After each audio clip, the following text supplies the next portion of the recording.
And we are live after some small technical difficulties for part two of our DEI, Diversity, Equity, and Inclusion session with Heidi Richards, Chris Armstrong, and Vince Brantley. So thank you everybody for joining us.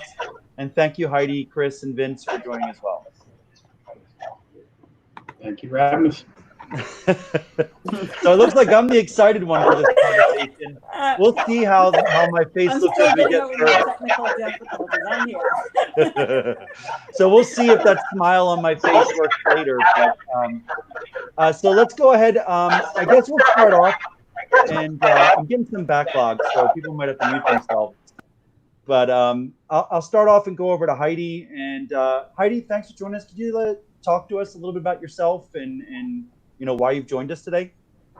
Hey, so Mike, I was on your call last week when you were talking a little bit more about you and your struggles and kind of being an ally and really understanding what's going on and everything else. And I learned a lot from Vince and Chris, and I really wanted to connect again and talk about it. And I really appreciate you asking me to come on. And I know you wanted me to talk about kind of my experiences and everything else, but in our back and forth, definitely agreed. And I really just wanted to come in and participate in the conversation about how we can move forward. So I am the managing director on our Army engagement for EY. I run a team of about 100 people delivering financial management and audit support work. But today I'm Heidi. I'm Mike's colleague. Mike doesn't work for me. And I'm really just, as a friend, as a colleague, as a manager, really working hard to carve a path forward and to have the conversations and get past my own anger and frustration and move forward in a positive manner. Thank you, Heidi. Mm-hmm. And so, Chris, do you want to kind of talk real briefly about your background for those that didn't join us last week and what Veritas Culture is? So my name is Chris Armstrong. My background, very quickly, I am a certified diversity executive and certified master facilitator. I've been in the diversity and inclusion realm for about a dozen years, times as a diversity executive for a federal agency. And I'm really a facilitator at heart. And that's really what Veritas does. We're all about facilitating change, not being the sage on the stage, but really being the guide on the side and helping people maybe have conversations they otherwise wouldn't have. In some cases, training people to do facilitation. Awesome. Vince, we'll move over to you. My name is Vince Brantley. I'm a retired Sergeant Major after 27 years of service in the United States Army. Met Chris Armstrong, seems like a while ago, but I guess it really wasn't. And we began partnering to create and facilitate change in organizations. And after doing that for about a year or so, maybe a little more, we decided to make this what we do. And so we started Veritas Culture, left our respective roles in the government, and here we are. So hopefully Vince gets a little more energy as we go on as well. I guess I'll have to prompt that on him with some basketball stories later. Expect too much. And other stuff. But no, thank you. I'll tell you, it is a lot more exciting than Vince just made it sound. And you'll get that later on as we go. And I saw that last week. So for everybody else that's joining us, just want to let you know that our intent is to take live Q&A as well. I am going to do my best to be a full participant in this and also look at my screen over here and see the questions. And so, and we'll take them as we can fit them in with the conversation. So, last week we really talked about it from a perspective of, what I see and, helping me kind of understand as a white man, what my role can be and understanding how I still had a lot to learn and wanted to learn about how I could be an enduring ally, and then understanding how Veritas Culture, Vince and Chris, really go about helping people listen to understand. And so I learned so much that week. And so I want to move over, and kind of talk about Heidi and our engagement, because last week I shared with everybody that for 20 years I wanted to, be like Vince. I've known him for 20 years. He's one of the coolest guys I know. And for 20 years, I wanted to be like him, but I never asked him if he experienced racism. I never wanted to learn, or I never thought to ask him, because he was so cool and he looked like he had everything that I would ever want or anybody would want. And so when I did ask, it was about an hour conversation, and it kind of rocked me to my core. And so, when the horrific death of George Floyd happened, and we came into, the next week, I kind of had those same conversations with Heidi. And Heidi is a mentor of mine. And, I call her for questions on everything from life to work and everything in between. But when we had those conversations initially, it was hard for me to understand and to kind of come to grips with the anger and everything else, and how some of the things I was saying might not be helping with the anger. So for the people that are joining us that aren't understanding of this, Heidi, can you kind of talk about our initial engagements and how you felt and everything else? I mean, so this has been going on, I guess, for the past 4 or 5 weeks. And I think me, just like a lot of other of our Black professionals, and I'm sure folks outside of EY, have been pinged about, well, we don't understand. I'll tell you the thing that you said to me that totally floored me and made it very difficult to have these conversations was, kind of initially, I just, you said, I just didn't know. I don't see color. And, that was like lighting a time bomb off of me. Or, I just was like, I can't believe after 400 years of Black people, living in, a not for you kind of culture. And I was thinking about this. It's like, freedom's not for you. Your life is not for you. Justice is not for you. Education is not for you. Safety of your family is not for you. Healthcare is not for you. So when I start like that in my mind, and then, talk with you and other folks, and, and get that, I haven't seen it, I didn't know, I just don't believe it. And I get angry because I don't understand how you could not see it or experience it or anything else. Or, you get the people that say, well, all lives matter, or, I was in a group and, and I was the only white person in a Black group, and I felt like people discriminated against me or racist against me. And you just go on and on with these conversations. And I just get frustrated and angry, and I actually just lose my voice. I don't know where to take it. I don't know how to address it.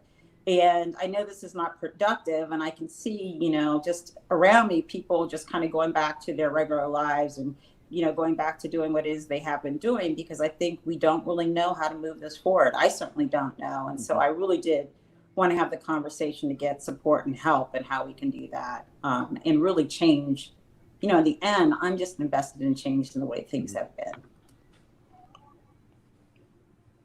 So one of the things that, and all the things you said are of course true, and they're all conversations and words that I said. And I think it goes back to something powerful that Chris and Vince said last week about listening to understand. For me, I said all lives matter, and I didn't think of it as a negative thing, right? All lives matter meant Black lives matter. And I didn't know that when I said all lives matter, that I was hurting people by saying that, because I was saying that I think that all lives matter, but I had to learn through conversation that saying Black lives matter does not mean that all lives don't matter. It just means that we've got to find a way to change this now to make sure everybody knows that Black lives matter. And the part of not seeing color is something that we say in the military in a lot of ways, where, yeah, I mean, so it means that I look at people all as being equal personally when I say I don't see color. And, that I think I look at everybody as for who they are, what they bring as an individual, not as a color. And again, but these are just words that I say that mean something to me, that means something totally different than to you. And if we just start going like this, then none of us have the learning that we need to come together and realize we mean the same thing, but we're saying something completely different. So right, I would agree with that, and I really want to. My response to you and everybody else has been, you need to go and educate yourselves. Like, I can't explain this to you. I don't have the time, I don't have the energy, I don't have the words. And so really, I'm like, if you really want to engage and be an ally, then go back and look at 400 years of history, of Black history, and re-educate yourself on what happened and everything else, so we can actually have a good conversation and dialogue. And I know that's not a good answer either. So Vince and Chris are sitting there. They didn't talk a little bit about, some of the things they've done. I don't know if you want to mention other organizations, but I'd be interested in how you have led other people through these types of conversations. And, how would you suggest, Mike and I move forward, but then how do we move forward with our teams and colleagues and friends and other folks to really to have these conversations and make the change that we want to see? You want to start, Vince? So,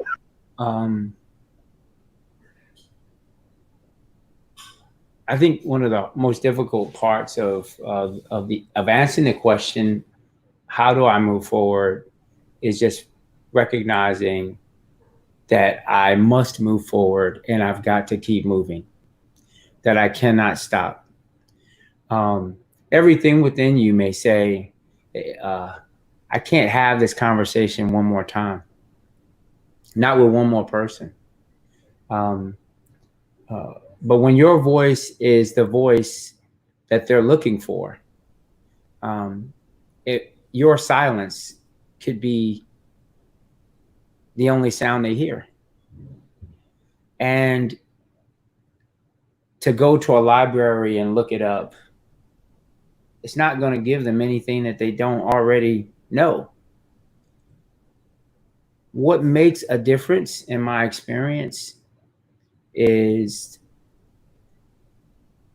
having someone that you can relate to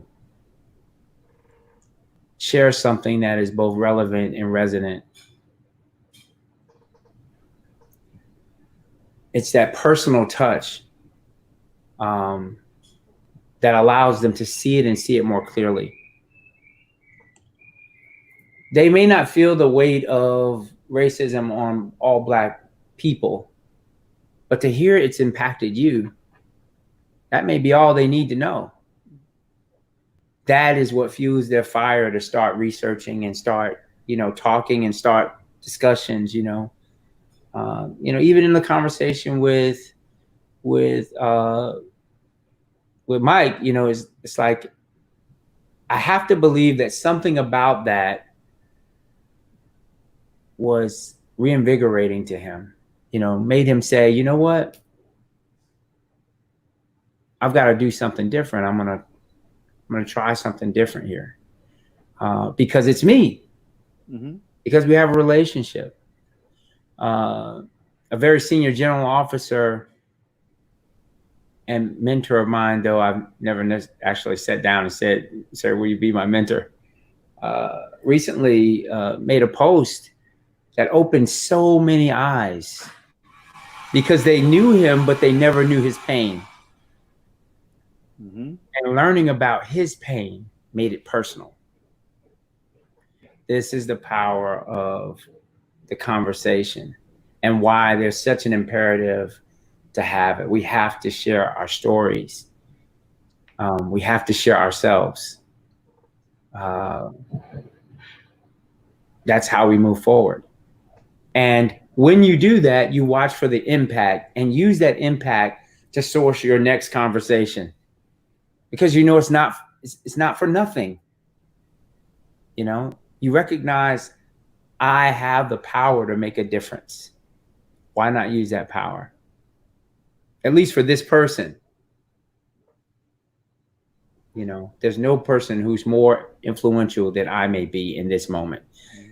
And I'll close this with this. In my military career, I can't count the number of times that people who were not Black asked me some pretty ridiculous questions, right? Things that I might thought was ridiculous. Like, why are you even asking me that? Or they make those statements, you know, like that they don't even know, like, hey, I just want to let you know, I like rap music.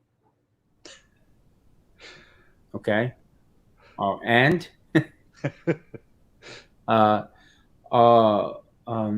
hey, I like basketball too. All right.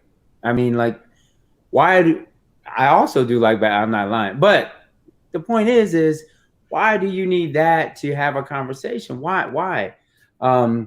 Hey, you know, I can't believe that, you know, Black men get offended when people say X. And it's like, did I suddenly did I become something else? You don't realize you're talking to a Black man about this topic, about raising children, about keeping a job, about, like, you're talking to one, right? You're talking to a Black father. How could you be so insensitive? But I had to dig deeper to realize that very few of those people are doing it to pick at you.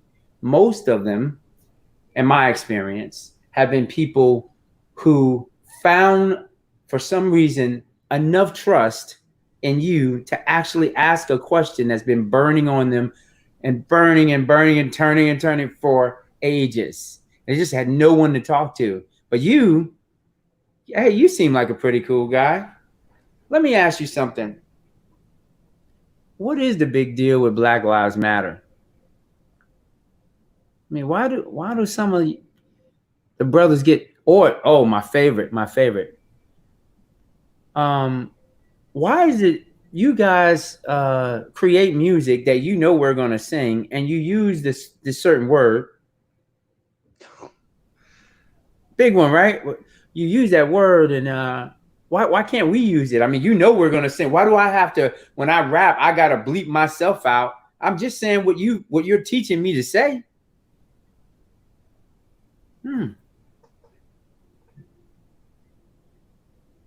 I mean, we're cool and all. I just wanted to know.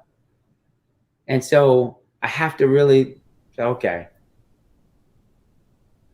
somebody else might have just knocked this guy in the head, but let me take a moment to talk to him and help him to understand not only the answer to his question, but the question he just asked.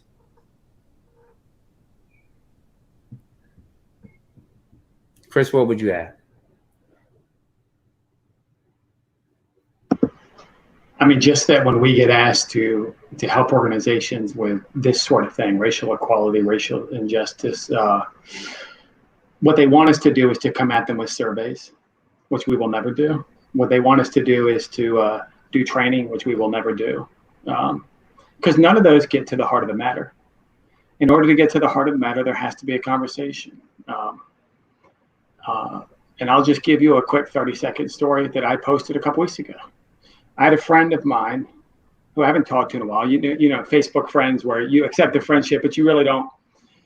And they sent me a text and they said, you know, I see all the stuff you do for Black Lives Matter. You lost a son. How can you not say all lives matter? And there's truth to that. I lost a son at 17 months. And this person decided to conclude that because I've lost somebody, that I must conclude all lives matter. But what I was able to share with the masses led to several emails from people to me, mostly people who look like me, saying, I never would have looked at all lives matter from that lens. And here's all I said in the video. All lives matter to everybody as a matter of everyday treatment and respect. But Black Lives Matter is a movement. It's not just words. And it is a movement because no matter how much I love my son, what happened to my son isn't the norm. What is the norm for Blacks and African Americans is less access to quality education, less access to healthcare, less access to well-paying jobs, higher incarceration rates, higher arrest rates. And by just me adding a personal touch to it from people who trust me, it can open their eyes up. But I also have to be awoken to I also have to be aware of the fact that part of why some people are more willing to listen to me is because I am white. So when I talk about Black Lives Matter, when I talk about things like that, it is not lost on me that the perception people have is it's easier to trust him because he's not coming from a place of anger. It's easier to hear him because he's so calm and collected. But what they're really saying without realizing it is that if what I'm saying would have come from someone like Heidi, the automatic attachment would be, well, it's personal to her. Can we really trust what she's saying, or is she just coming from a place of anger? So there has to be dialogue, there has to be connection, and there has to be, to Vince's point, an ability to even hear things like that and ask yourself, where are they coming from? If we assume that everyone who says something ignorant is coming from a place of ill intent, and we don't engage them, the only people in the conversation are enduring allies and lived experiencers. And right now, they are a small subsection of the population. They just are. We have more apologists, more conflicted souls, more number crunchers than we have lived experiencers and enduring allies. So our approach has to be to bring them into the discussion, and the only way to do that is facilitate the conversation, no matter how many times we get asked to do training and surveys. So I like that point about facilitating the conversation, because I totally get that I cannot stay silent. And I feel like, we've had town halls, we've had people sharing, I've shared, other people have shared. There's been a lot of sharing of pain and personal experiences. People have listened and heard all of that. And I don't know if we need to continue doing those things, or how do we get people from that point of sharing the painful experiences, doing those one-on-one connects. And frankly, Vince, I'm listening to you and I'm learning things like conversations you're having and being able to break it down and explain, that's a skill set, and that's an ability to step back, and that's ability to think it through and everything else. And so I think that's also something that maybe all of us just don't come equipped with on day one, especially we're in a crisis night right now and trying to have these conversations. And it's a pretty, maybe it's, basic, but it's also kind of a sophisticated approach. Put your emotions aside, step back, try to look at things from their perspective, and try to use this moment as a learning experience. So, that's exactly it, Heidi. I don't mean to interrupt, but I mean you're hitting on it, and it's if we say, well, I don't have the skill set though. If we start there, then it's like I've got to have things in order to be doing this. I need to be certified in this. I'm not trained enough. I don't have the expertise. I think there's no school that enabled me to do that. Like, this is something that I realized from the very beginning, that I too may have a stereotype or two in my mind, right? And so how do you get rid of that? How do you know? You got to ask somebody something that they may think is a ridiculous and potentially offensive question. But when you have trust, then you ask them, hey, so why don't y'all put any spice in your food? I don't understand. Right? You're talking to younger Vince, but yeah, I just wanted to know, like, why y'all don't taste the difference? Like, when you go to a restaurant and you're like, oh my God, this is so good. They spice it. Why don't you do it? What are you doing? You trust the person enough to have the conversation. I know what it is to have a question. I know how comforting it can be to be able to receive an answer without the anger and the frustration. And if you use that momentum, you can also help them to understand the difficulty with the question. Let me back up, because you said one other thing that I want to add a story that kind of speaks to this thing of not seeing color. Why does it bother us so much? Yeah. So this is what not seeing color meant to me at a very young age in the military. I probably was I think I was a corporal, and there was a E5, and he, not being black, being white, he just used to always look at me like, you ain't nothing, like he had this thing about him, right?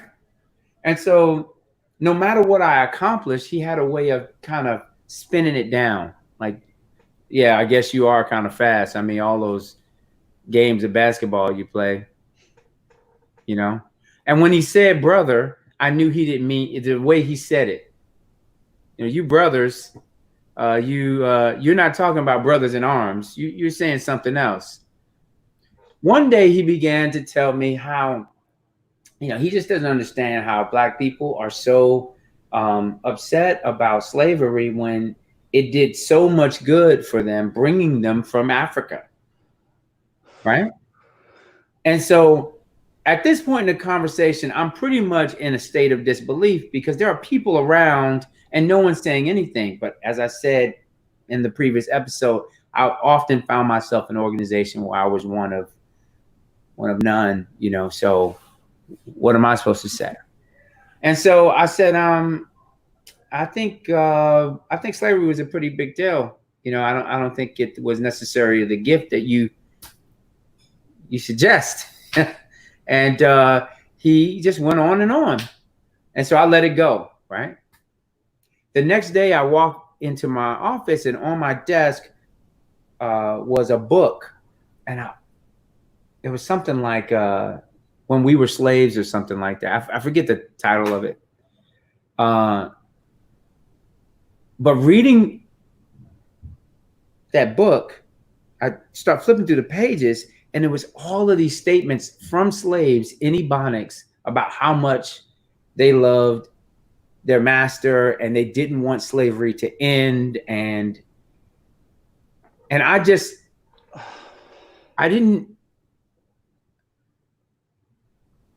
remember, that like my lips were shaking like this. I was upset. And so the guy walks in and he says, so did you get a chance to read the book I sent? I put on your desk? I said, you ever come near my desk again? And I said some other things. Let me fast forward. I took the book to my supervisor and I explained to him that this individual had put this book on my desk. And he said, well, okay. So the individual put a book on your desk. He has a perspective and he shared that perspective with you. He then presented a book to you that kind of helps you to understand where he derives his perspective. I'm not sure I understand what the problem is. It's a book. You can read it or not read it. You don't have to keep it. You can give it back. And I said, why don't you see what's going on here? And he said, I don't see color. See, he couldn't see the part of it that was significant. If it's just a book, if it's just a perspective, then what's the big deal? But it's not just a book to me. It's not just a thought to me. It's not just and this is the struggle with people who don't see. You have to be able to see color to see what the problem is. You have to see what the charge is, to see what the hurt comes from. Without the color element, it too doesn't exist. It's a dispute, a disagreement. You're having trouble seeing eye to eye. That's the problem with not seeing color. Do you think that it's possible that I don't see color could have different we could mean different things when different people say it? I know it does. Don't get me wrong.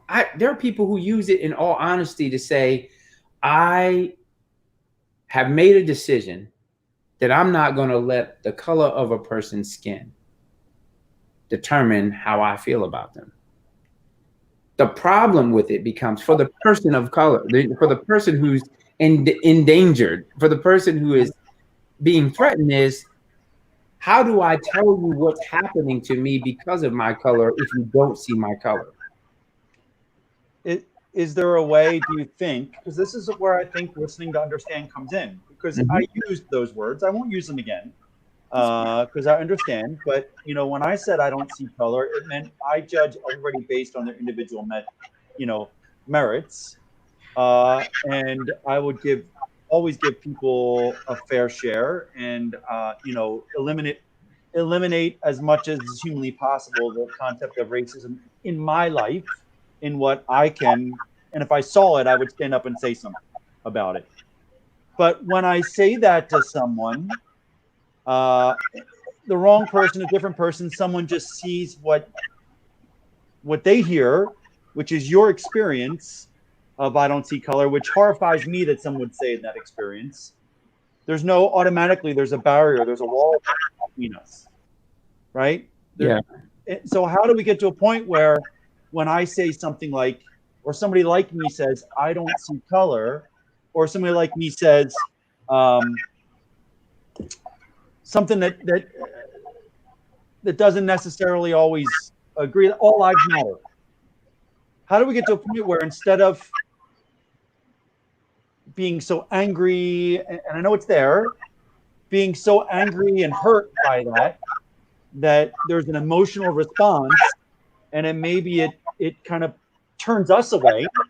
How do we get to a point where we say, well, and I'm not trying to put this on everybody else, but where we say, hey, Mike, what do you mean by I don't see color? Or what do you mean by all lives matter? And see if maybe I mean what you're saying, but I'm using words that are hurtful, and I don't know that. Well, you could very well not intend to hurt a person. Right. Can you understand the impact? The understanding has to come from both sides. Mm-hmm. So the understanding is what enables me to not go off the handle. But what if I do? Can you understand that here's what it means beyond you? Mm-hmm. Just because you don't see color, do you know? And I mean, just in your mind, have you ever met a person who saw color? A person who may have used privilege, a person who may have discriminated. Have you, in your entire life, in all your development, have you ever experienced anything like that? Yeah, I'm sure I have. But you should know, you would know you have. And, Yeah. And not seeing color for me is it's the lidocaine that numbs you. It lessens your sensitivity to those things because you don't see this person comes with all of this stuff. Just to get here, they went through all of this. Not seeing color means everybody's just the same thing. So when I say to you these words, you shouldn't hear them any different than they do. But that's just not true because we're different people. In order to, if we were talking about an endangered species, would we say all species matter? Right. No, we're trying to save something that's at risk. And to say I don't see what places you at risk. And that was the conversation that we had that made me understand that my words were hurting people. Yeah. Right.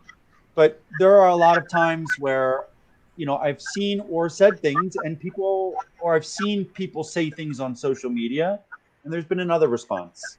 There's been a lot of hurt. There's been a lot of anger, but the anger turns people away. And so I guess my question is, and I'll go to Chris with this one because he's ready to go. But I guess my question is, and this is something I'm still working out, is can we be allies? Can we be enduring allies or become enduring allies if we don't say all the words right? I think you can if you can take that first punch. Mm-hmm. And I mean that not literally, but here's the thing. If this was a facilitated discussion and, somebody said the wrong things and the person that they said them to, lashed out at them, the person who said the wrong things, as you said, might turn away. And the person in that particular case who turned away is the person who is in the wrong. And I'm going to tell you why. This is almost like a one-sided tug of war from before words are even spoken. So up until the point that I say to somebody, all lives matter, up until that point, so I say to Heidi, and I'm just making this up, all lives matter, which I wouldn't say, but if I did.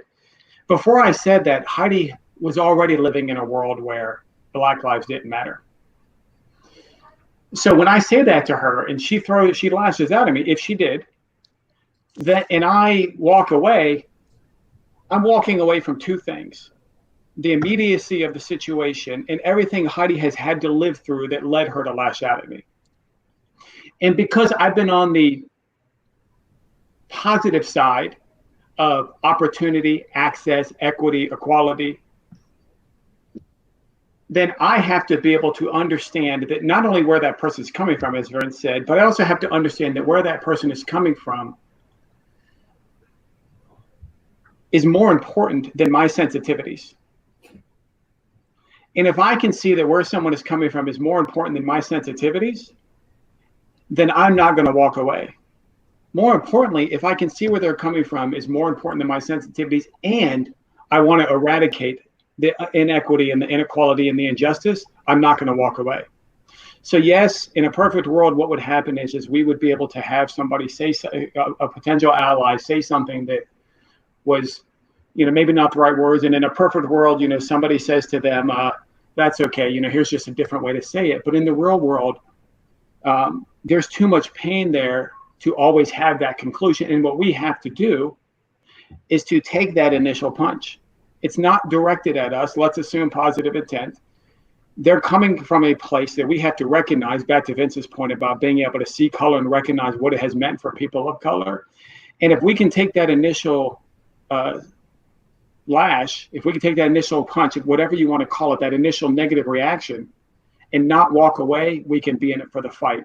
This is where the book White Fragility comes from. This is where the idea of white privilege comes from. So that's all I would add to it. And I say that from experience. I'm not going to say I've never had anybody lash out to me, but what I have tried to do, and I've not always been perfect, what I've tried to do is understand, okay, that came from a place, and what they're tired of is being told to be professional about it. What they're tired of is being told to be calm about it.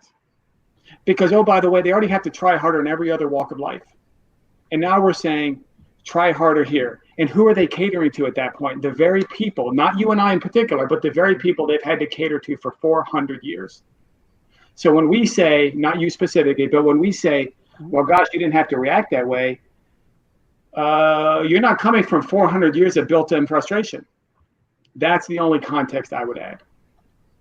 Do you think we're going to get to a point where the majority of the white population is able to do that? I think we're going to get to a point where the majority of the white population is going to be able to do that because today's junior generations have lived and grown up in a world that's more diverse, and they're the ones calling out most of this, to be frank with you. I'm very proud of them.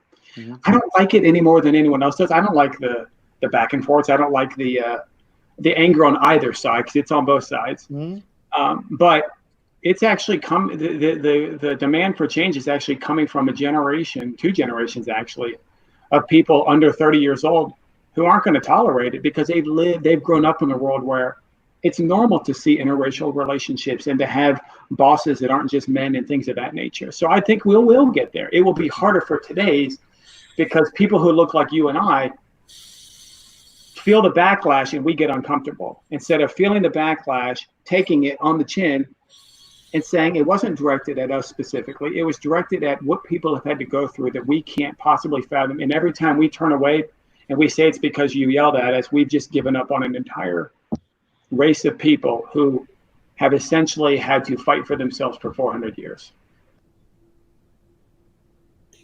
You know, Mike, as Chris was talking, I couldn't help but think, you have on a t-shirt that says hire military. There's a story behind that. Mm-hmm. You know, there's things that military veterans bring to the table that most people don't recognize. And therefore they may be overlooked. And your organization has purpose in that it fights and it champions for the military. Now, if someone came to you and said, why don't you just say, hire good people? That wouldn't get to your cause. As a matter of fact, it would delete it. It would mute it. Just hire the best candidate. No, you're fighting for something. There's something that fuels that. And that's all people of color are trying to say when you say, because we're not saying all lives don't matter. We're saying, look at what's happening here and see what's happening to us. Well, I mean, crime happens. You know, we got to stop crime. Let's stop police brutality. You don't see what's happening to us. You don't see what we feel. You don't see the history that's led up to it. You don't see the system that protects them. You don't see any of it because you don't see color. And it counts. You know, it does. And like I said, we've been friends for 20 years. Yeah. I never asked. I never thought to ask. And you never told me the stories. Like, you never said, hey, Mike, you're not going to believe what happened to me out in Vegas. Or, hey, you're not like, and Heidi, you know, we've been working together for almost 2 years now. And you never told me any of the stories that one story from somebody I know or trust horrifies me. Absolutely horrifies me. I mean, you guys might not have noticed I had to get rid of a racist that's been on this thread. I had to go block him while we were having this conversation. So I know it's out there. And I think for me, it's been the conversations to understand why the hurt that you are going through or you've been through has been the most impactful thing for me. And then to try to put it in a framework of my world, something that Vince and Chris both said to me. I don't know if it was during our session last week or if it was on our phone conversation, but you said, and it aligns with what Heidi said, you know, like I woke up, you know, when George Floyd was murdered, when we had these conversations, but I'm still trying to put everything in a framework of my entire life leading up to that point. And I think maybe it was Vince was saying that we're still things that I looked at were as normal to me, right? Things I took for granted to me. I'm still trying to overcome and understand how those things are not normal or taken for granted by you, right? Is that kind of how what you were saying? Vince? Yeah. I think that it's we've had a conversation. We've been having a conversation about, you know, in that conversation, this is what you got to need to be mindful of, right? Here's what we need to be mindful of. There are good people who just didn't know. And that's reality. There are some people, it never happened in a way that it jumped out to them. And to accept that it happened and that it has been happening. Mm-hmm. There's a level of accountability, responsibility, awareness, ignorance. They also have to, they have to wrestle with then. Mm-hmm. Because I remember I was at the meeting and I remember he said those things. I just didn't know they hurt you that way because I didn't understand the pain you feel on a day-to-day basis. You never told me. But then who can we tell? If I had come to you out the blue and said, hey, Mike, you wouldn't believe what happened to me. How many of those stories can I tell before you start saying, man, this guy's always, whew, he's one of those guys who's just always talking about black people this and black people that. So for me, one, and it would have been shocking to me, but I see what you mean from a lot of people where everything is about discrimination, you know, and the challenges you face, people start to think that you're going to be, because I've heard that, like, oh, they're just playing the system. Yeah. I believe there are good politicians. And I believe that there are good politicians who are just kind of blind to what's going on. I believe that there are awesome lawyers. I know there are great dentists and doctors, right, who care. And it's hard for them to believe that they're in a profession and they support an organization or activities where people don't. And they've been in that for years and they didn't see. That's a hard thing to do.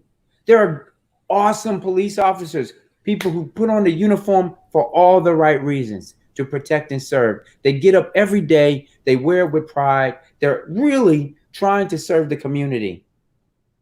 And it's hard to see that the person on your left and right have been doing these things and you never did anything about it. You never said anything. You looked the other way. You said, well, he's a good guy. She's a good person. You know, they meant well. Those type of things. And you can go through any of the, oh my God, are we still doing this type topics? And you're going to find people the same sexual harassment, right? Well, you know, Bob, he's just a little touchy feely. He hugs longer than most people, but he means well. He's harmless, right? Harmless to who? Is it your skirt he's running his hand up? No, you don't wear one. How do you discern his beliefs? You can silence his words. How do you discern his beliefs from who he selects, from who he promotes, from who he recommends, from who he invests in, and how he invests? You know he's got a problem, but you did nothing about it because he was your boy. You came up together, you served together for ages, and you overlooked this thing. And now it's in your face, and you got to accept, I am in this movie. I'm a part of it. I've got a role. It's a hard thing to do, but we got to do it if we're going to do something different. So I'll jump in for a minute and I'll say, so I heard the message to me, which is to stay engaged, to take a step back. I think, you know, what happens is the emotions just come rushing in, and I've got to, you know, I'm taking a note to not let the emotions run who I am and who I'm being in that minute, and switch to a mode of understanding. And what you guys said last week in terms of listen to understand, I have been working really hard over the past couple of days to actually do that. And Mike, to what you said about, you know, one story, one understanding, one thing has made a huge difference for you. I think that puts you in a spot where, you know, we are moving forward. And I can still hear from your questions, you're still trying to understand things. Mm-hmm. And events, or Chris is not always going to be here, and maybe I'm not going to be able to talk. But I guess my thought is there's a lot of conversations out there. There are a lot of people who have had thoughtful, you know, discussions about this, and that I think the information for both me and you are out there, and that we can use to continue to have these kind of conversations and figure out ways that we can move forward in our teams and in our organization and everything else. I'm curious if there were actually questions that came in that we could, and I don't know what time it is, if we can shift to. No, we started late, so we can keep going. I don't know what time you got to go, Heidi. Mm-hmm. So I'm going to go through them, but while I go back through the questions, I think maybe if Chris can get into this for a minute. you talked about enduring allies, shared is it shared experience, lived experiencers, Shared experiences. and then you said like apologists and whatever. And I I'm curious to understand what that means. And then where does someone like me fall into that? So I'll go back through. Hey, no, look, I have no shame. I mean, like I'm still learning, and I know it's going to hurt my feelings, but I mean, I say the wrong things on occasion. I mean the right things always. I will never go back to the way that I was. I will always be looking for where is the diversity, and if I hear someone say the wrong thing, I'll stand up, and that's what I believe in my heart. But I'm still going to say the wrong things on occasion, and I think we need to create more people leaning in that direction. So what does that look like, Chris? Like when you explain the different types of people in this situation, and maybe how do we? Is it a wrong thing if someone's an apologist or if someone's like because everybody's not going to be all the way over here.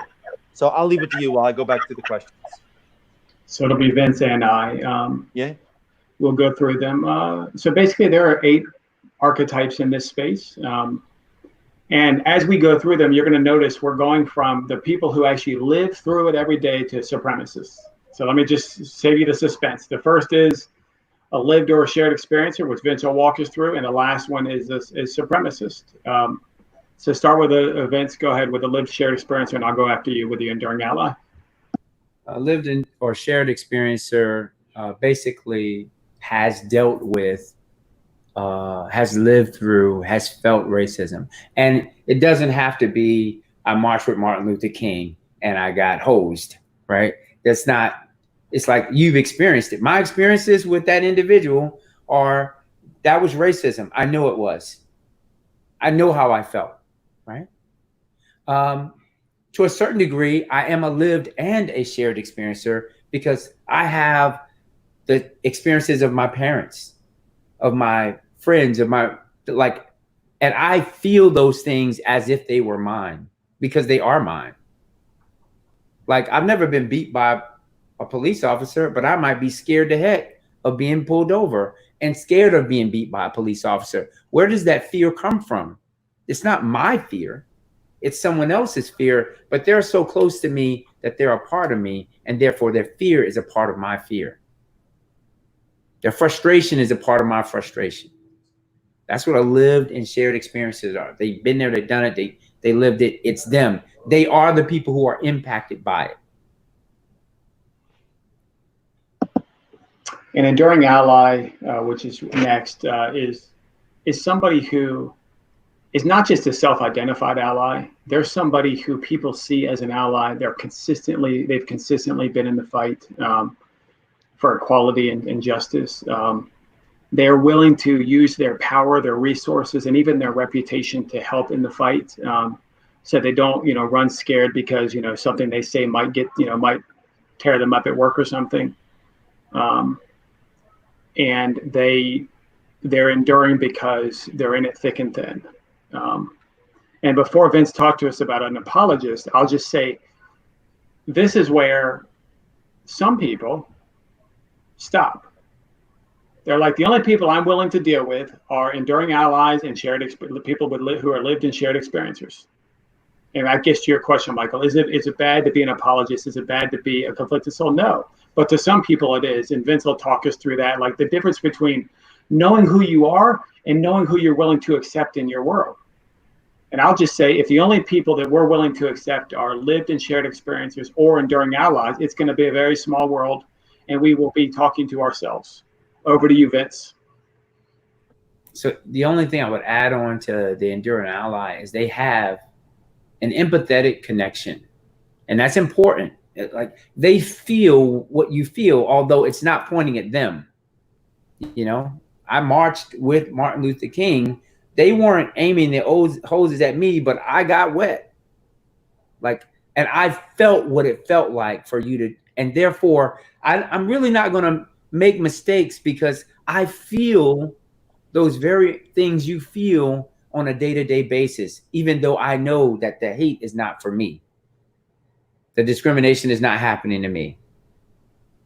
Like, they're just as frustrated as, and this is important because sometimes lived and shared experiences only want to talk to themselves. And when they talk out, they talk from a perspective that only acknowledges those who have lived it and shared it. Well, when you do that, you push away people who are very vulnerable to that pain because they're empathetic to what you're going through and they really want to help. And you shut the door because you're not dark enough. You're not black enough. You're not XYZ. All right. An apologist is someone who is sympathetic, not empathetic. They're sympathetic to what's going on. Like, that must really suck. I mean, I can only imagine what it must be like. But they don't do anything, or they do the wrong things. Why? Because they just don't know what to do about it. I'm sorry for what you're going through. I really am. If there's a phone call I can make, I'll do what I can. But I'm only sympathetic. I don't feel what you feel. I just feel like I should feel something. And so they're sorry. I've seen memes with white people with their hands in shackles, and they're saying, I'm sorry. That's the wrong, you're doing it wrong. No one's asking for that. But they're trying to process their sympathy in a way that they think will bring about authentic connection, but they're not truly empathetic to what's happening. So then we have a conflicted soul. So whereas an apologist is sorry because they recognize what's going on in a bigger picture, a conflicted soul is conflicted because they can see something as obvious as what happened to George Floyd as wrong, but they have a hard time believing that it's systemic. They're conflicted. They're like, look, I see these individual incidents. No doubt about it. Amy Cooper in New York shouldn't have called the cops on that guy, and she did it because he was black. But really, is this an epidemic? I know a whole bunch of people who aren't racist. I'm not racist. So those are the people that will find isolation or find isolated moments to sympathize with, and they'll say that's no doubt wrong. I want the people who chased down Ahmaud Arbery to go to jail. But they're conflicted about how big the problem is, and so they're not inclined to lean in. So whereas an apologist tries to lean in and maybe, as Vince said, doesn't do it the right way, a conflicted soul sort of has one foot in and one foot out because they're not seeing the big problem. So they're conflicted with why there's so much talk, really burning down buildings. Look, what happened to him was tragic, but he's one person. I'm conflicted about how big this problem actually is. What do you mean there's still discriminatory hiring practices? We have the Civil Rights Act. And they're conflicted. It's not in all cases out of, just sort of.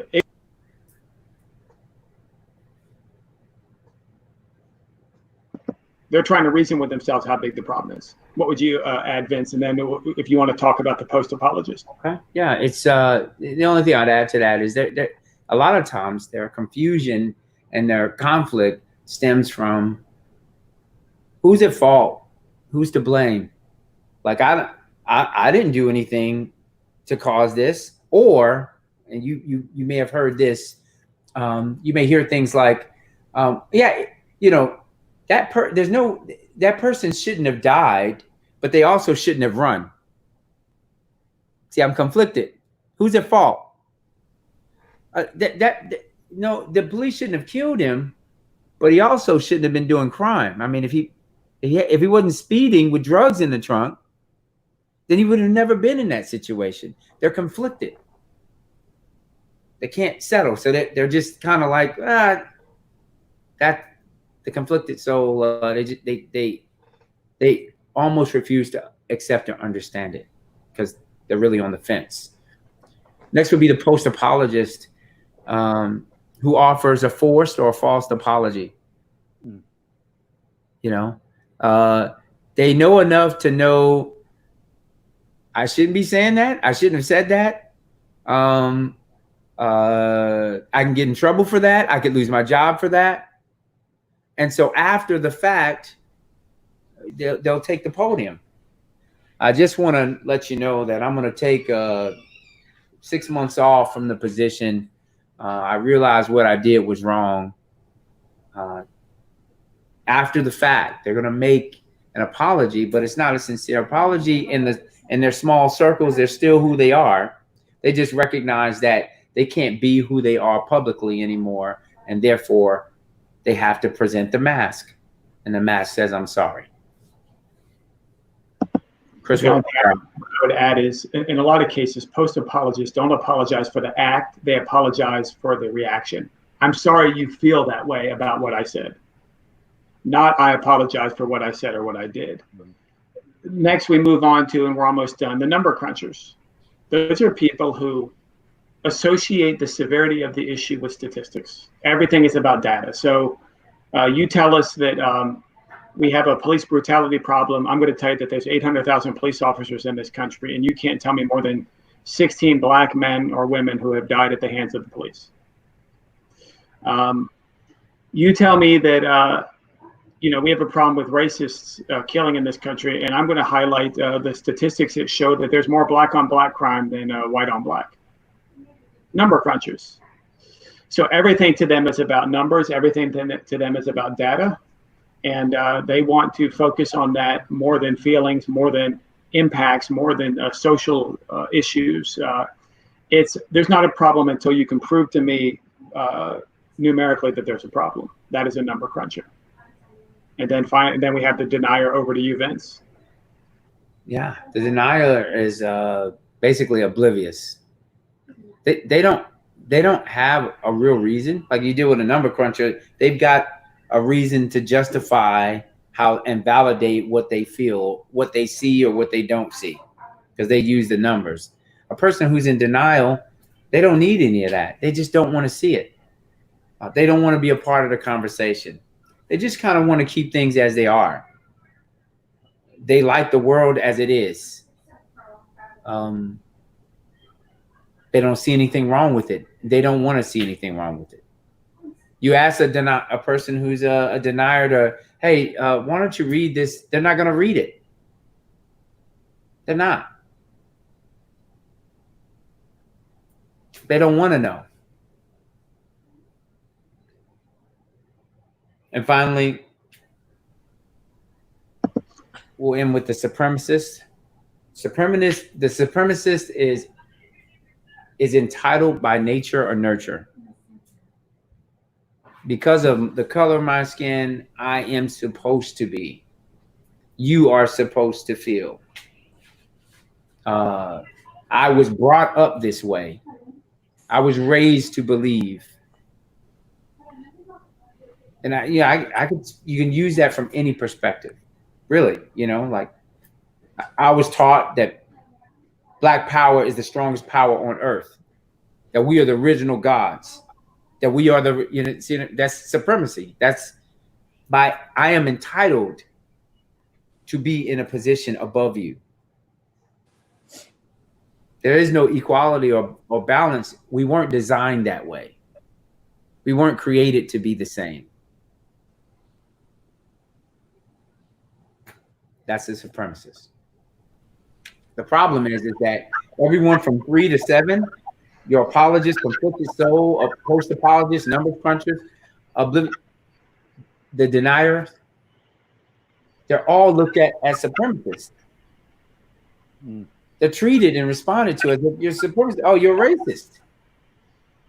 Well, you tell me that we've lost too many Black lives, and I give you the stats to show that just as many white people, percentage-wise, are dying as Black people. And, oh, by the way, there's more Black on Black crime, and that's the real problem. And I say, you're a racist. But you're just using the stats. You're just reading it. You're doing your research. You've got a reason for what you feel. And it's not because you feel like you're better than me. It's because the data says something different.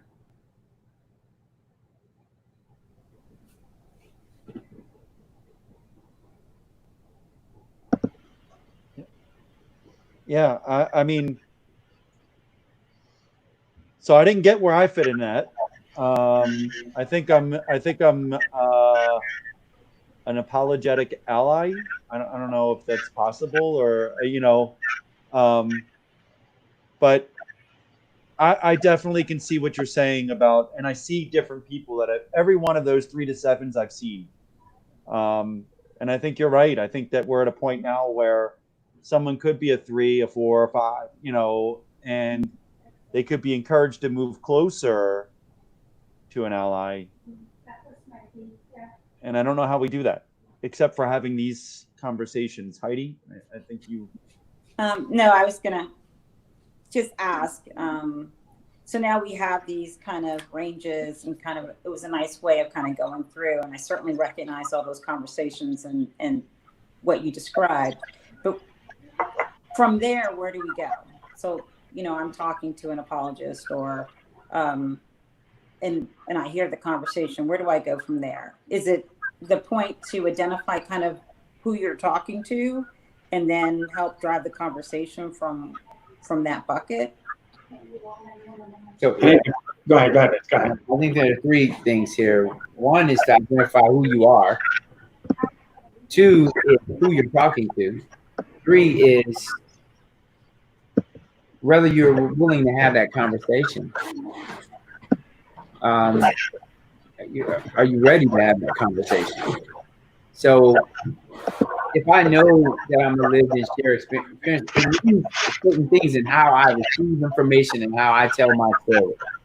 I'm speaking from experience. When I'm speaking from experience, how do you think I feel when someone confronts me with statistics?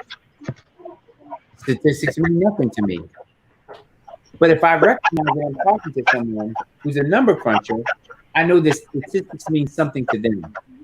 So what I may do is do a little research. What I may do is inquire about the sources of the statistics. Where you get that from, right? I'm not going to let go of my experiences, but I'm very curious as to why you feel that way and why you felt it was so important to say that. And so, who am I in this conversation? Who am I talking to? And am I willing to have that conversation? Because as Chris alluded to earlier, so many have resolved, I don't have time to talk to anyone who doesn't see the world as I see it. I ain't got the time and emotions to be dealing with it like this right now. I can't do it. Y'all come up here with your crazy questions. Don't ask me no questions. If you don't know, ask somebody, but don't ask me, because I'm not telling you. And so we got to get out of that to a place where we recognize just because you don't see it as I see it doesn't mean that you're the person that is my enemy, that you're the person who's opposing me, you're the person that's trying to destroy me. Maybe you're trying to find your way. If I listen to what you've said to me, Mike, you asked, I don't see where I am in this. If I listen to your story as you told it, you at one point you were kind of conflicted as to what's the problem? What is remember what I said about fault and blame, right? I don't see color. I'm not doing anything to hurt you. Why don't you, you're not black, you're lazy. That's not something you say. I'm just saying people are like, they're conflicted about this. They're conflicted, right? And you've gotten this, something happened that said, bam, man, this thing is wrong. And I'm so sorry that people who have been close to me, I didn't know their story. Mm-hmm. But I'm making mistakes, right? Which is what an apologist would do. They're going to make mistakes because they haven't yet truly embraced that empathy to where you feel it as if it were your own. There's so much work you can do from where you are. We don't need you to be somebody else. but we want to never limit you to being where you are. We should always paint a window so you can see yourself differently. Maybe you become an enduring ally, an enduring ally. Maybe not. But where you stand right now with sincerity, you can reach people I may not be able to reach because I'm so buried in my experiences. When people hear your voice and they hear the sincerity and authenticity in your apology, they can identify with that and say, I'm sorry too. And I don't know what to do. And I need someone I can talk to who can help me. That's what this is all about. Yeah. Did that answer your question, Heidi? Yeah. And I just wanted to say, I'm listening to you, and I thought about this earlier, actually, which is, Mike, even from where you're coming from, you set this up. The reason why we're all here and learning and moving forward is because you set this whole thing up. You're involving your network. You're having the conversations. You're willing to make yourself vulnerable. I'm willing to come on here and say where I am. So, you are facilitating a big change here, even from where you stand currently. And I do like, Vince, what you said was we all need to look at where we are. And see ourselves, because by looking there and understanding kind of where you are and maybe where you want to go, you have an avenue of understanding to get there. And the other thing I'd add is there will be people who listen to this, and it's in every sort of audience, that'll say, enough of the conversations, where's the policy change? Where's the, where are the structural changes, the law changes? But the fact is, as Vince said, the reason we never get to those things, at least not in a meaningful way, is because every time we bring people into a room, and I mean we as society, every time we bring people into a room, they're coming in with their baggage and their distrust and their feeling that they can't talk.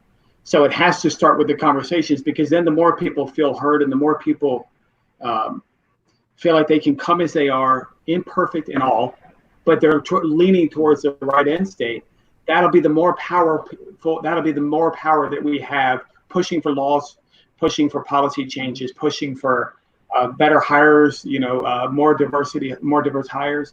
So again, there'll be people who are like, I'm tired of the, solutions around conversations. Well, until we get there, none of that other stuff will ever happen. And that's why it never does happen and why it never has happened, because we've never actually been able to actually have the discussions.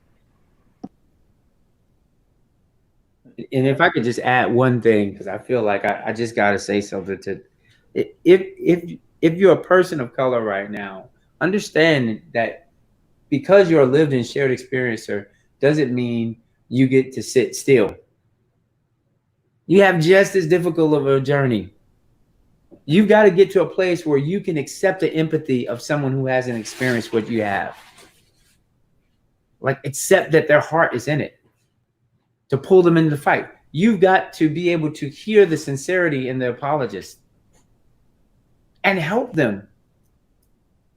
Help them to understand what to do and how to do it, what's possible. You've got to be able to ease the state of constant conflict of the conflicted soul. You got to understand what's tripping them up and be able to untangle it and let them loose, because that's what's holding them back. They're so caught up on the fact that this guy's a criminal that they can't see he's a person. So how do you do that? Have you ever known any criminals? Anybody in your family who's a criminal? Would you be satisfied with their death if it happened in that manner? You take it to them, but you got to find what's the source of the conflict. The post-apologist, that's a hard person to deal with, because the sincerity isn't there. It's after the fact. They're just saying some things because they have to say it. But if you can't see them differently, how will they ever be able to see themselves differently in your eyes? How will they ever be able to change? And so whenever, like, how would we know when the post-apologist actually apologizes? Is it fair to say, well, you've been saying sorry you said sorry too much now. 6 times, that's your limit. You're not sorry, you'll never be sorry. People are still waking up every day. Every day. Will we be ready for them when they do? You got to get past the number crunchers, which means you're going to have to do the research.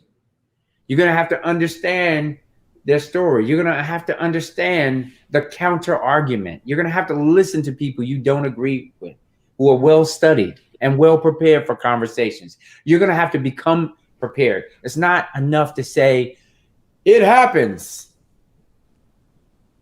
You got to be able to talk through it. Not okay, easy. I'm hearing that. Hmm? I said, I'm hearing that. Yeah. That's the work part that I was talking about when we started. Yeah. Which is, you know, doing some of the work to actually have these conversations, right? Yeah. If somebody's going to roll out numbers and history and stats and everything else, and I don't have the knowledge to engage in that conversation, it's going to be a pretty difficult conversation, and I'm going to get frustrated and walk away. There you go. So I totally get that. Mike, did we have any questions after? Did you have a chance to? Not really. There's a huge, vibrant conversation going on in that. I don't even know if they're listening to us that much anymore, but they're still going. But I do want to kind of say something that a lot of our conversations have got me thinking about. And so, you know, 9/11 happened, and a group of terrorists took over planes with box cutters. And you know darn well that won't happen again. Because if somebody stands up with a knife and says, I'm taking over this plane, a bunch of us are going to beat their you-know-whats, right? And so, but back then, people didn't know what was going to happen. And so with George Floyd, at the time, a police officer kneed on his neck for almost 9 minutes. And everybody heard him saying he can't breathe. And they filmed it. A crowd of people watched it. And nobody came forward to stop it. And I like to think that I would have had the courage to stop it if I'd been there. But the reality of it, as I think about it, is if I would have came forward and pushed that cop off of George Floyd, what would have happened? You know, I would have went to jail, and George Floyd would have went to jail. And no one would have known what happened. I'm not saying it's a good thing that it happened by any way, shape, or form. What I'm saying is I hope that just like no one will ever take over a plane with a box knife again, that we're at a place now, or we're getting to a place where we have the courage to stand up and stop it. That we have the courage to step forward and do the right thing and to change our world. And I'm just still trying to deal with all of that in my brain. And I think there's a lot of us out there that are doing the same. I hope that there's a lot of us out there that are doing the same. And I'd like to have more of these conversations if you guys are up for it. So, you know, and I don't know if I said the right thing there. Again, I say a lot of things that, you know, I just say what comes out of my heart. And I'm trying to, I think a lot of us are trying to figure out where we are, how we can play our role, do what we're supposed to do what's right. And we don't know how to do that yet. And so, you know, I just want to thank all three of you for, you know, helping us through, you know, this process, you know, and you know, having the patience to listen to some of these things and realize that they do come from a good place or from a right place, and I mean well by them, and then say, hey, Mike, do you realize, or what about, or what do you mean by that? And hopefully that our conversations will encourage others to listen, to understand, and to like you said, to not necessarily expect people to put in the work, but to kind of engage a little bit more and see if we really are. The one question I did see was how do we surmise your intent? How do we know you are approaching us in good faith? And so I guess as we get ready to end this, because we're getting kind of long, and we can certainly have other conversations. Let's end it on that question, and let's go around to all three of you, if you're up for that. So the question was, how can we surmise your intent? How do we know you are approaching us in good faith? I guess whoever wants to start. I would say this gets to the question of whether trust is given or earned. And Vince and I both strongly know it's not a belief that trust is given, not earned. So when you ask the question, how do we surmise you're in good faith? How do we surmise with good faith that you have good intent? You give trust until someone gives you a reason not to, and you treat people as individuals, not as conglomerates. So it's easy to say, I don't know if I can trust you because you're black or because you're white or because you're a man and you're a woman.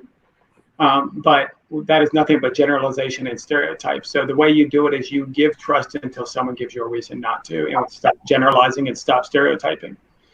Because all in the back of your mind, in the back of your mind is stereotype and generalization that holds you back from giving trust, which is assuming good intent. What would you add, Vince? Yeah, I'd say I'll double down on what you said, and I'll say that you don't surmise it. You don't. That's what we're trying to fight against, is people using a color or a race in order to validate and verify good intent, and that you're in good faith because you're one of us. You don't. You bring them in understanding what your intent is. You let them in the conversation, recognizing that if you don't, you leave them for a different conversation. You push them in a different direction. And if in the conversation you get to a place where they don't want to stay because that's not where they want to be, or you recognize you can't deal with the conversation anymore and you're not doing it good, you're not meeting your own intent, then move away from the conversation. But in where we are today, having the conversation, let me back up. Where we are today, not having the conversation is much more dangerous than having it. And that's something we have to understand. We got to really believe that. Our danger is not having the conversation. The danger is we don't have it. And we don't invoke the change that we so desperately need today. Heidi? I am not even going to try to triple down on or even say anything. I will just triple down on what they just said, because that was perfect. I do think trust has a lot to do with it. Mm-hmm. And obviously it's easier to have in those conversations and assume good intent from people that you know. Mm-hmm. And it's harder to be open and have those trusted in those conversations with people you don't know that well. So no, I would agree with the comments. And also in wrapping this up, I just want to again extend my appreciation to Vince and Chris for helping facilitate, for sharing with us their understandings and what they've learned over the years, giving us some context. Thank everybody for dialing in and listening. And, hopefully we can use this as we go back out to, work better in our teams and amongst ourselves and everything else as we continue to make the change that I want to see, and I'm sure that everybody else that dialed in on this call really do want to see. So I know I said we were going to hang up, but I got a really good question that just dialed in. So I'm going to give one person to ask the question. I can't hang up on this question. So we don't need all three of us, and one of you can pick the answer. The question is, how can we structurally put in the time and space in the workday for people to have these conversations? They can't just be had in 30-minute blocks and then jump to the next meeting. How do we take this momentum and keep it keep it rather than let it go when the energy drops.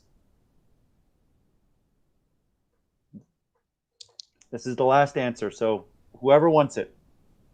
Certainly not me. Want to take a stab at it, Vince? I don't believe that the answer is in the structure. I think the answer is in our commitment and consistency to carry it forward. The conversation there can't be a limit to it, right? So anytime you try to structure it, it's from 9 to what?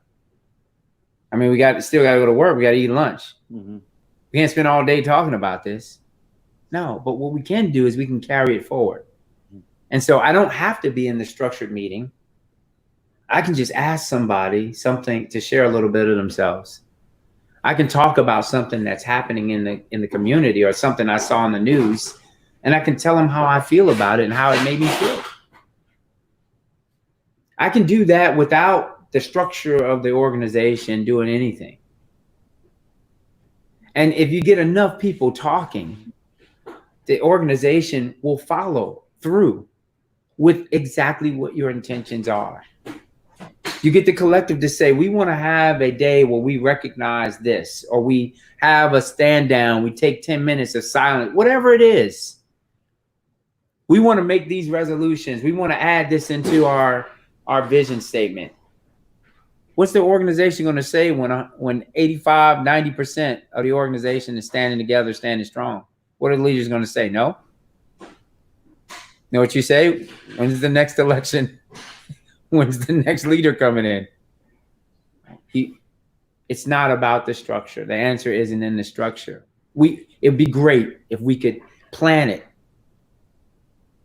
But the plan is not the plan. The plan is to be. Mm-hmm. Thank you. So thank you, Vince. Thank you, Chris. Thank you, Heidi. So for everybody joining us, I will go ahead and tag all three in the post that's associated with this conversation. So I'd encourage you to reach out and connect with them if you're interested in doing so. I'll tag Veritas Culture as well, so that you can stay in touch and get some of their insights on that they put out regularly on diversity, equity, and inclusion. And hopefully, if everybody's willing, we'll have some more conversations about this and continue to hopefully move the needle. So thank you, everybody, and hopefully we'll see you soon. Thank you. Thank you. Thank you.